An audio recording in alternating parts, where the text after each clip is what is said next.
श्री स्वामी समर्थ। आज दिनांक 15 जानेवारी 2026 रोजी दुपारी 11:46 शुक्र शनीचा एकमेकापासून 7 डिग्री अंतरावर असतील, ज्यामुळे लाभ दृष्टियोग निर्माण होईल। या योगामध्ये 2 ग्रह एकमेकावर शुभ प्रभाव पडतात, ज्यामुळे योगाचा शुभ प्रभाव आणखी वाढतो। दृष्टियोग या राशींचे भाग्य उजळा कोणत्या त्या राशी आहेत ते पाहण्यासाठी व्हिडिओ शेवटपर्यंत पहा। लाईक करा, सबस्क्राईब करा आणि कमेंटमध्ये श्री स्वामी समर्थ लिहा। तर पहिली रास आहे कुंभ। कुंभ राशीच्या लोकांना शुक्र आणि शनीचा दृष्टियोग अनुकूल ठरणार आहे। या राशीच्या लोकांना नोकरी व्यवसाय खूप फायदेशीर ठरू शकतो। आदर आणि सन्मान वाढू शकतो। कुटुंबासंग चांगली वेळ जाईल। आयुष्यात बऱ्याच काळापासून सुरू असलेल्या समस्या आता संपू शकतात। अविवाहित असलेल्या लोकांचे लग्न प्रस्ताव येऊ शकतात।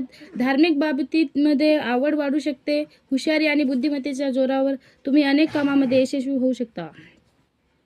दुसरी रास आहे वृषभ रास। वृषभ राशीच्या लोकांसाठी शुक्र शनीचा दृष्टियोग फलदायी ठरू शकतो। या राशीच्या लोकांच्या वरिष्ठ अधिकाऱ्यांशी चांगले संबंध निर्माण होऊ शकतात। त्यामुळे मुलांकडे येणाऱ्या समस्या सोडवता येऊ शकतात। तुमच्या अनेक इच्छा पूर्ण होऊ शकतात। व्यवसायाच्या क्षेत्रातही नफा मिळण्याची शक्यता आहे। जीवनात आनंद आणि शांती निर्माण होईल। आणि तिसरी आणि शेवटची रास आहे ती म्हणजेच मकर रास। मकर राशीच्या लोकांसाठी दृष्टियोग फलदायी ठरू शकतो। या राशीच्या लोकांना अनेक क्षेत्रात यश मिळू शकते। या राशीच्या लोकांच्या आयुष्यात आनंद येऊ शकतो। शिक्षण क्षेत्रातही धनलाभ मिळण्याची शक्यता आहे।